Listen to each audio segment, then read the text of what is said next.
Hello, everybody, and welcome back to Buckeye Politics. It's me, your favorite Ohioan. So today we're going to be looking at the 2022 Ohio gubernatorial election. This is a very interesting race. As you probably know, there's the Republican primary going on, and we're not going to talk about the Democratic primary too much as of yet. We may look at it a little later in the video, but the main focus of this video is going to be on the Republican primary. We have a very interesting race. I'm just going to say it right there. There's a lot going on. A lot has changed since I made my last video on this topic back in September. It's been a very long time, but we're back in Ohio, my great home state, looking at the Republican primary. So, those of you who do not know, incumbent Governor Mike DeWine is facing huge scrutiny from people on the right because he has basically been a liberal on every issue, despite having an R in front of his name. For example, we had some of the worst lockdowns of any Republican governor imposed, and we're in Ohio. It was basically Gretchen Whitmer South except with a Republican opposing it. So that kind of got people pissed at DeWine. But DeWine has also been very cringe on a lot of issues, just mostly with COVID, but also some cultural issues as well.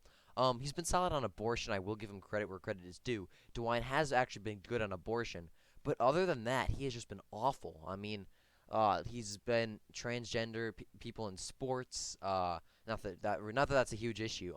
Economically, he's been okay, I guess. He's revived our manufacturing, maybe a tad, but really that doesn't really come into effect at all. We consider the fact that he has made us lose so much ground in the culture war. He's bent a knee to the left on guns, on gay issues, and not I mean gay issues isn't gay issues, not like gay issues. You get it, you get it, you get it. But that's besides the point. DeWine is awful, especially for a state like Ohio. If we were in maybe I don't know Illinois, Connecticut, Connecticut, that's the perfect example. Mike DeWine would be an incredible governor for a state like Connecticut.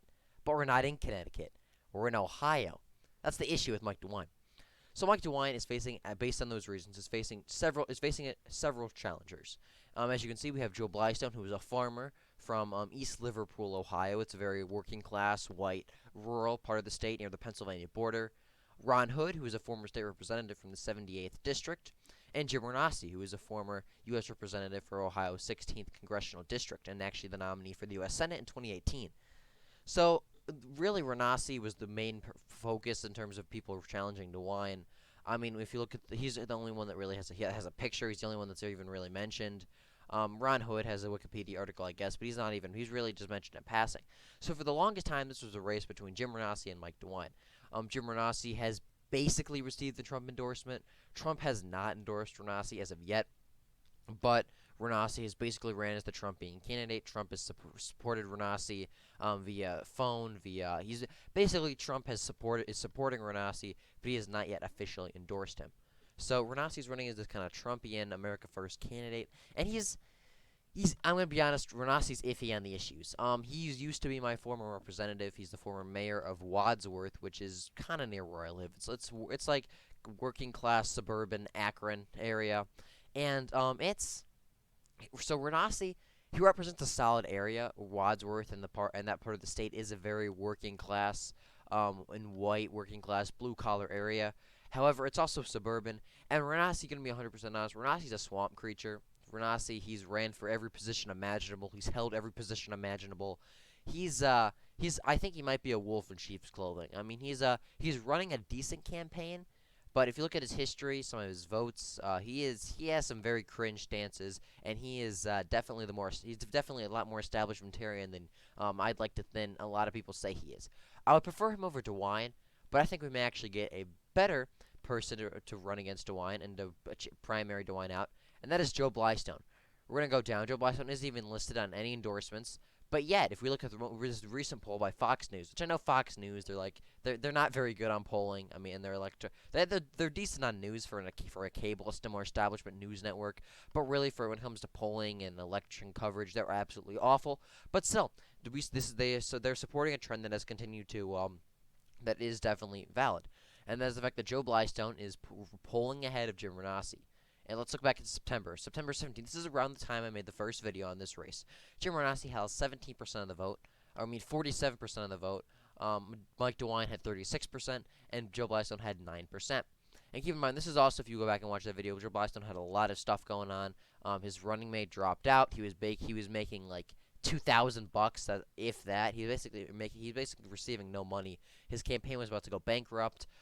His running mate dropped out, and he had some allegations, some sexual misconduct in the workplace, allegations against him by his staff. So everyone, I thought he was going to drop out, honestly, and I was kind of upset about that. But he kept fighting. He kept fighting. He kept doing what he had to do. And now look at this new poll by Fox News just about a week ago. Has him defeating Renassi. Not beating Mike DeWine. Mike DeWine's still winning by like 30 points, which I'll get into in a second. But still, Joe Blystone is polling ahead of Jim Renassi. And this is because Jim Renassi is an awful campaigner and has zero energy. I have not seen a single Jim Renassi sign. I have not seen a single Jim Renassi ad. No one even knows who this guy is. The only reason I know who he is he used to represent my congressional district like 10 years ago. No, Jim Renassi, he has no energy. This guy is a low energy, cringe, basically a MAGA boomer. He's better than DeWine, but he's still cringe on the issues, and he has no energy. Meanwhile, you have Joe Blystone, this absolute Chad farmer from white working class Ohio, where Trump made huge gains. I think his part of the area was only only barely didn't vote for Obama. So Blystone's from a pretty based part of the state. He's a farmer. He shoots guns in his ads. He has based stuff on his Twitter account and his website. He's solid on the issues. Joe Blystone is literally running on one of his main issues is imposing a Texas-like abortion ban. That's like one of his top issues. And after restoring manufacturing and getting CRT out of schools, Joe Blystone is solid on the issues. He has he has way more energy than Renassi could ever dream of having. Renassi is just awful. I mean, he's better than DeWine, but that's not saying much. And Renassi is just bad on the issues. And he also has zero energy.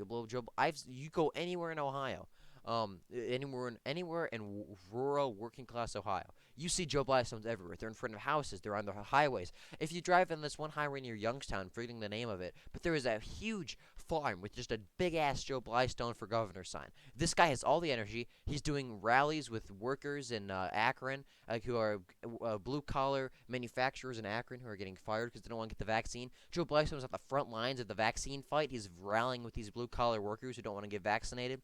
Joe Blystone's base. Joe Blystone's epic. This is a solid candidate for governor, and he has all the energy. But this gets the bad side of Joe Blystone. He's splitting the vote. This is interesting. Jim Renassi, if you look at this, when we look back at the older polls, let's look at the one from September. He was beating DeWine by 10 points. He had 47% of the vote to DeWine's 36. Blystone only had 9% of the vote. A lot of Jim Renassi voters are flipping to Joe Blystone. I mean, look at it. This guy is just look at the numbers. And because of that, Mike DeWine is gaining even more of a lead. I mean, even in this one poll, the Fox News poll, I'm not 100% sure about. So let's look at the Emerson College poll from February. This might be a little bit more accurate. Mike DeWine, 34% of the vote. Blystone, 20%. Jim Renassi, 9%. A lot of Jim Renassi voters, or just I should say anti-DeWine voters, are flipping to Joe Blystone because he has all the energy. He is running a solid campaign. And because of that, they're splitting the vote. So Mike DeWine is pulling it. Let's look at this poll. Let's look at the graphical summary. This is an excellent way to look at it. DeWine was getting his ass kicked by Renassi. Blystone starts getting a little more, recovers from his thing in September when he had that dip. He comes back stronger than ever. And suddenly he's beaten Renassi. Renassi just completely collapses in the polling. And DeWine takes off. Not good. So it's looking like, unfortunately, DeWine will be winning re-election at this time in terms of he will win the Republican primary and then go on to win the general. Sad, but like I said, this is just sad, but there's not much we can do. Unfortunately, unless Jim Renassi or Joe Blystone drops out, which is possible. Jim Renassi has said before that if somebody else can beat DeWine, he will drop out, but yet he's been losing ground to Joe Blystone for like 2 months, and he has not even considered dropping out. So that might have just been some sort of bullshit he said on the campaign trail. We'll see. But like I said, this is not looking good for our chances of... It looked good a few months ago, but right now it is not looking good in terms of our chances of primarying out Mike DeWine. It looks like we're gonna get the vote split, similar to what happened in Texas. We had so many candidates that were anti Greg Abbott, and the vote got split. Although Abbott was probably gonna win anyway. That's besides the point. If you look at this, like I said, the vote is getting split as of now. It looks like DeWine's gonna go on to pretty handily win the Republican primary. Granted, his lead is a lot of this polling is really off. I'm not really sure what to make. The Trafalgar poll is interesting. The Fox News one. A lot of these polls, they're interesting to look at. Jim Renassi, based on this one from early February, which I was still a while ago, so maybe take that with a grain of salt. He was still winning over DeWine, although albeit very narrowly, and now he's kind of lost a lot of ground, while Joe Blyson has picked up some ground. So in my opinion, I think the best course of action is honestly at this point is just throw every bit of support behind Joe Blystone. Jim Renassi, he had the lead to start, but he's losing it now, and because of this vote splitting, we're gonna have to put DeWine in for DeWine's gonna win if we keep this vote splitting up. So since Joe Blastone is A, the better candidate, and B, is polling ahead of Mike DeWine and Jim Renassi, he's polling ahead of Jim Renassi, and he's closer. Basically, since Joe Blystone is the better candidate and he's ahead of Jim Renassi right now, just abandon Renassi. Throw all your support behind Joe Blystone. He's our best shot. Renassi's falling behind in the polls. He has no energy. While Joe Blystone is a grassroots, solid guy who's building up some energy, and he's doing well in the polls.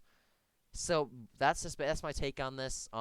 We have a very interesting race in Ohio. I will say that it's looking like Mike DeWine is going to win the nomination and then win re-election most likely. But we still have a shot. We got to throw support behind Joe Blystone, rally around Blystone, and hopefully we'll have Mike DeWine win.